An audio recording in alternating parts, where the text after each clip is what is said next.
नमस्ते दोस्तों, स्वागत है आप सबका हमारे इस चैनल पर। आइए सुनते हैं आज वीना शर्मा जी द्वारा लिखी एक बहुत ही प्यारी कहानी, वह एक पल। आशा है कि यह कहानी आप लोगों के जीवन में प्रेरणा के रंग बिखेरेगी, तो सुनिएगा जरूर। आकाश में काले बादल छाए हुए थे। दूर कहीं बिजली रह रहकर चमक उठती थी। चारों ओर घना अंधकार छाया हुआ था। विभा घर के बरामदे में सीढ़ियों पर बैठी हुई थी। घर के अन्य सदस्य सो चुके थे, पर उसकी आंखों में नींद नहीं थी। उसे तो यूं लग रहा था मानो आकाश में छाया अंधियारा उसके जीवन में उतर आया है।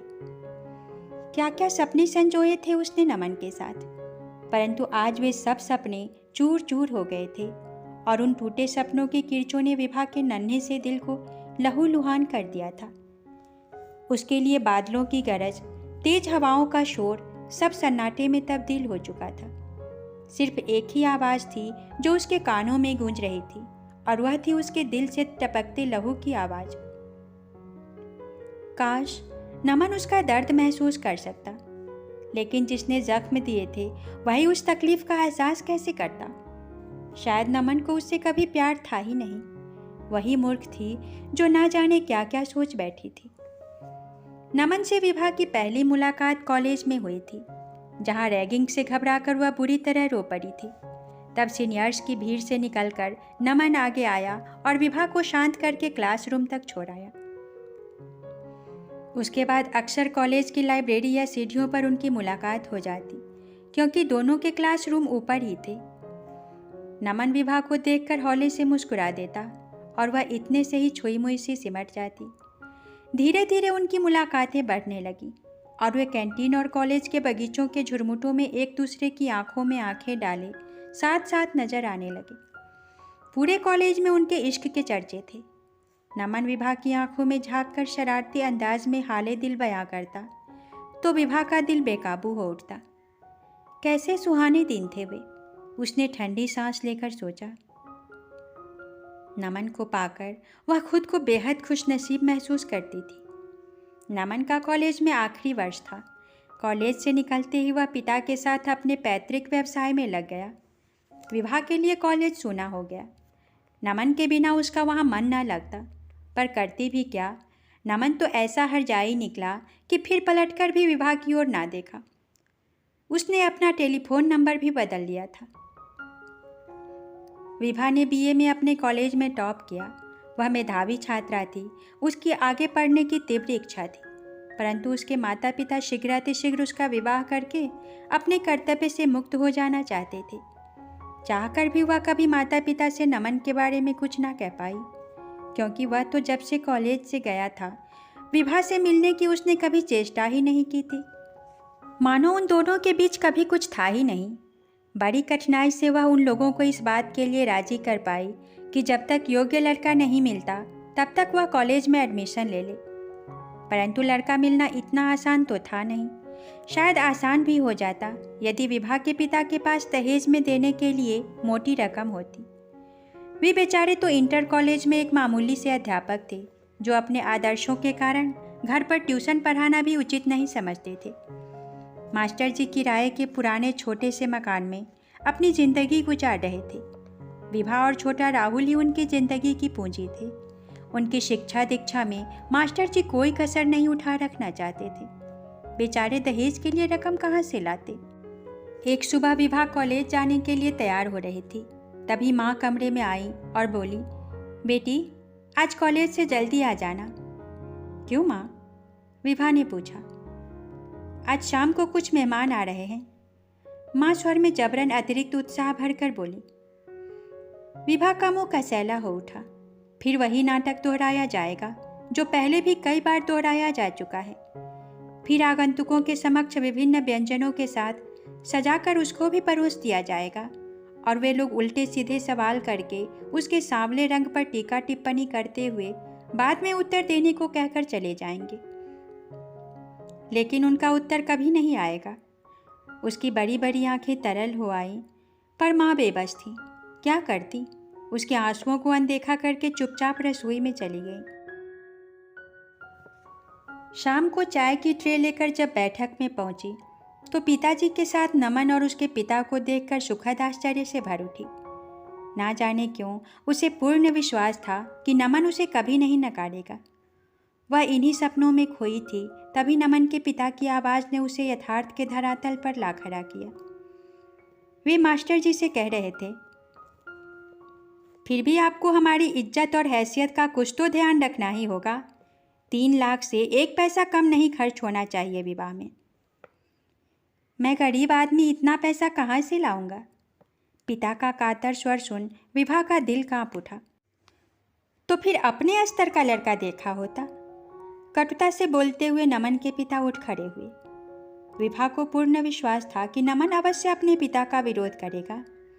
कॉलेज में वह सदैव दहेज विरोधी गतिविधियों में बढ़ चढ़कर हिस्सा लिया करता था, परंतु उसे अचरज हुआ जब उसने देखा कि नमन बिना कुछ बोले अपने पिता के साथ उठ खड़ा हुआ। मास्टर जी हाथ जोड़कर कातर स्वर में बोल उठे, यूँ मेरी बेटी को ठुकरा कर ना जाइए भाई साहब। मेरी बच्ची बेजबान गाय जैसी है। आपकी तमाम जिंदगी सेवा करेगी पर उफ तक नहीं करेगी। सेवा करने के लिए नौकर नौकरानी है हमारे पास, उसके लिए आपकी बेटी को कष्ट करने की कोई आवश्यकता नहीं है, कहकर पिता ने पुत्र को चलने का संकेत किया। बस यही पल निर्णायक था। विभा अपने पिता को उन दहेज लोभियों के सम्मुख इस तरह गिड़गिड़ाते नहीं देख पाई और उनके जुड़े हुए हाथों को पकड़कर बिलख उठी। नहीं बाबूजी, आप इनके सामने हाथ जोड़कर खुद को नीचे मत गिराइए। मैं ही इस रिश्ते को अस्वीकार करती हूँ। नमन के पिता इस अपमान से तिलमिला उठे। गाय भी लोग दुधारू पालते हैं मास्टर। इस मरखनी गाय को अपने खूंटे से बांध कर रखो, हम भी देखेंगे कौन इस कलौटी को ब्याहेगा, कहकर वे नमन का हाथ पकड़कर तेजी से बाहर निकल गए। विभा माँ की गोद में सिर रखकर फूट फूट कर रोती रही।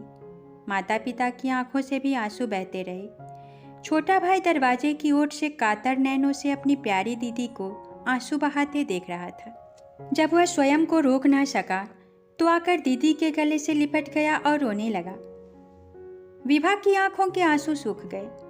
वह अपने भाई को बेहद प्यार करती थी और उसकी आंखों में आंसू नहीं देख सकती थी। उसने अपने माता पिता की ओर देखकर दृढ़तापूर्वक कहा, अब मेरी शादी की आप बिल्कुल चिंता ना करें माँ, मैं शादी नहीं करूँगी, अपने पैरों पर खुद खड़ी होकर दिखाऊंगी, कहकर वह अपने कमरे में चली गई। संध्या की तमाम घटनाएं चलचित्र की भांति विभा की आंखों के समक्ष घूम रही थी। उसे अपने अपमान का उतना दुख ना था। उसे तो हर बार नकारे जाने के कारण आदत सी पड़ गई थी, परंतु अपने निरीह पिता का अपमान उसका सर्वांग दहका रहा था।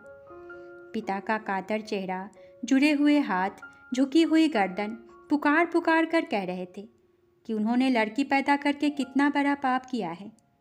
नहीं, वह अपने पिता का सिर कभी झुकने नहीं देगी। आज जो लड़की उनके अपमान का कारण बनी थी, कल उसी के कारण पिता समाज में गर्व से सिर उठा करके चल सकेंगे। सोचते हुए उसकी आंखों में दृढ़ संकल्प की छाया तिराई। तभी हवा के हल्के झोंके के साथ रिमझिम फुहार विभा का तन मन सिहरा गई। मानो प्रकृति भी उसके इस निर्णय पर प्रसन्नता व्यक्त कर रही थी। नमन अपने माता पिता का इकलौता पुत्र था। एक बड़ी बहन थी जिसका विवाह हो चुका था। पिता की कपड़े की दुकान थी। पढ़ाई पूरी होते ही वह पिता के साथ दुकान पर बैठने लगा। देखने में वह एक सुदर्शन युवक था। कॉलेज में लड़कियों के बीच हीरो बने रहने का उसे शौक था, परंतु किसी लड़की को लेकर वह कभी गंभीर नहीं हुआ था, क्योंकि अपनी अर्धांगिनी के तौर पर कोई लड़की उसकी कसौटी पर खरी नहीं उतरती थी। दिल बहलाने के लिए तो ये लड़कियां ठीक थीं, पर उनमें से कोई भी उसके सपनों की रानी ना थी। आज वह बेहद आंदोलित था और हैरान भी। विभा को उसने सदैव एक मितभाषी लड़की के तौर पर जाना था। उसका वह रौद्र रूप अभी भी उसके नेत्रों के समक्ष नाच रहा था। कितनी बदतमीज लड़की है वह। कॉलेज में मिल जाती थी तो यूं ही मस्ती मारने को थोड़ा हंस बोल क्या लिया कि बस गले ही पड़ गई। यह ठीक है कि उसके नैन नक्श बेहद तीखे थे और आंखें बड़ी बड़ी भावपूर्ण, परंतु उसकी सांवली रंगत और साधारण रहन सहन के कारण लड़के उसे हमेशा बहन जी कहकर मजाक उड़ाते थे। वह जानता था कि लड़की उसके लिए अपना दिल हथेली पर लिए बैठी थी, परंतु नमन के बार बार मोहब्बत जताने पर भी उसने कभी सीमा रेखा पार करने की चेष्टा नहीं की थी। उसकी ऐसी लड़कियों में कतई दिलचस्पी नहीं थी। वह तो रंगीन तिलियों का रसिया था। नमन के लिए वह केवल समय बिताने का साधन मात्र थी। इसका यह अर्थ कदापि ना था कि उसे अपनी जीवन संगिनी ही बना लिया जाए। फिर उसके माता पिता के पास दहेज में देने के लिए मोटी रकम होती तब भी सोचा जा सकता था, क्योंकि उस पैसे से एक बड़ा शोरूम खोलकर वह अपना बरसों का सपना पूरा कर सकता था। उस पुश्तैनी छोटी सी दुकान में उसका दम घुटता था। उसे अपने पिता के मित्र रामलाल के ऊपर क्रोध आ रहा था कि क्या सोचकर उन्होंने यह रिश्ता सुझाया था। उसकी जीवन संगिनी तो यूं छम छम करती उसके दिल में उतर जाएगी कि उसके रूप और धन से घर जगमग कर उठेगा। सोचकर उसके होठों पर हल्की सी मुस्कान नृत्य कर उठी। आज नमन के विवाह की 5वीं वर्षगांठ थी। शोरूम बंद करके वह सीधा क्लब चला आया था और दोस्तों के साथ ताश की महफिल में शामिल हो गया था। उसका दोस्त रमेश उसे कई बार याद दिला चुका था कि आज उसके विवाह की वर्षगांठ है और उसे अब अपने घर जाना चाहिए, परंतु वह अपने अन्य मित्रों के साथ तभी उठा जब क्लब के मैनेजर ने आकर क्लब बंद करने की घोषणा की। अपनी लंबी विदेशी कार स्टार्ट करके वह चल दिया, पर अभी घर जाने का मन न था, अतः निरुद्देश्य सा सड़कों पर चक्कर लगाता रहा। घर जाने के नाम से ही उसे वितृष्णा होने लगी थी। घर जाकर करना भी क्या था? कौन सा बीवी इंतजार कर रही होगी? पत्नी का ख्याल आते ही उसके ख्यालों में तलखी भर आई।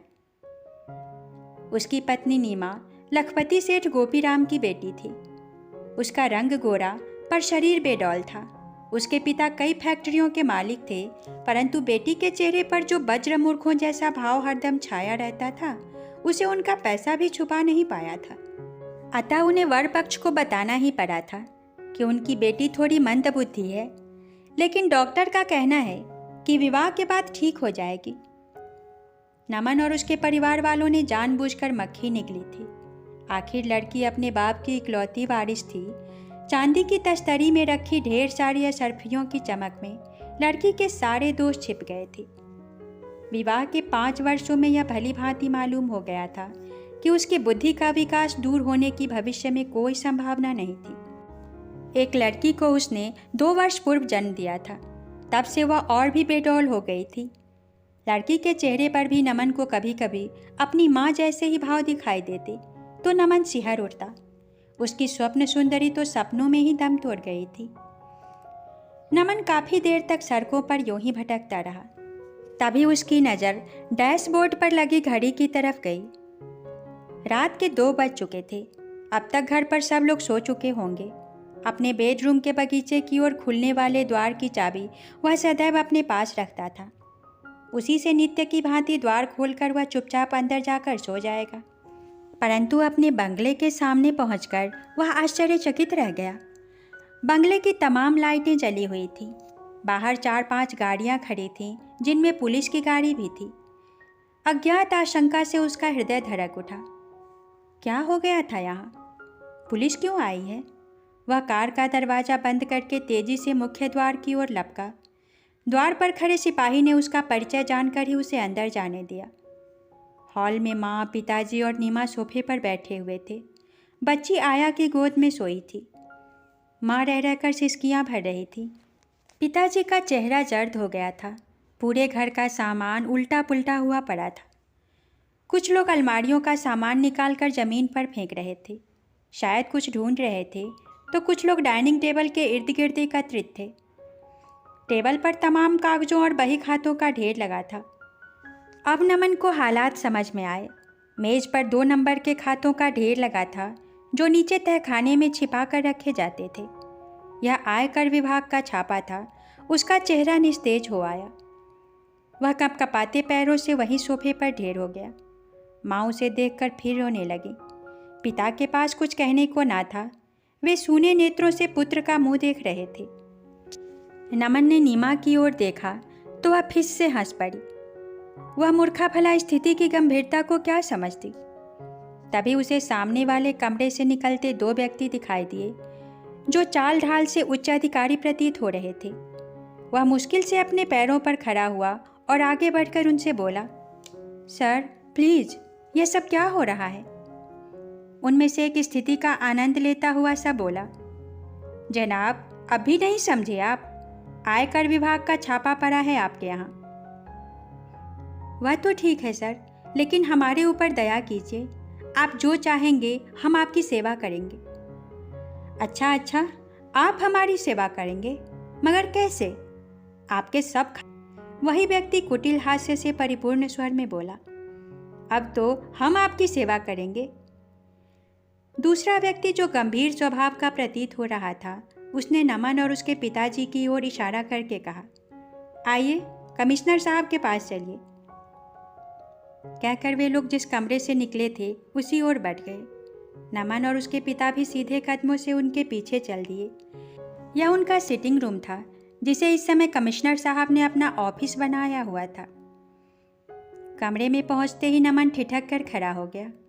यह चेहरा तो पहचाना हुआ लगता था। सामने तेजस्वी चेहरे वाली पतली दुबली सलोनी सी युवती बैठी थी। उसने हल्के हरे रंग की साड़ी और स्लीवलेस ब्लाउज पहन रखी थी। उसके एक हाथ में घड़ी और दूसरे हाथ में खूबसूरत कंगन चमक रहा था। उसका जूड़ा ढीला होकर उसके कंधों तक ढलक आया था। मांग में सिंदूर की बारीक सी रेखा दूर से ही चमक रही थी। छापे का कार्य घंटों से चलने के कारण उसके चेहरे पर हल्की थकान के चिन्ह थे, परंतु उसका चेहरा आत्मविश्वास की ज्योति से प्रदीप्त था। यह चेहरा उसके जहन के बंद दरवाजों पर दस्तक दे रहा था। कौन थी वह? यकायक नमन की स्मृति जाग उठी। यह तो विभा थी, असिस्टेंट कमिश्नर विभा। नमन के हाथ नमस्कार की मुद्रा में जुड़े रह गए। उसके मुंह से एक शब्द भी ना निकल सका। नमन के पिता विभा को नहीं पहचान पाए। वे हाथ जोड़कर विभा के समक्ष गिड़गिड़ा रहे थे। उनकी आंखों से आंसू बह रहे थे।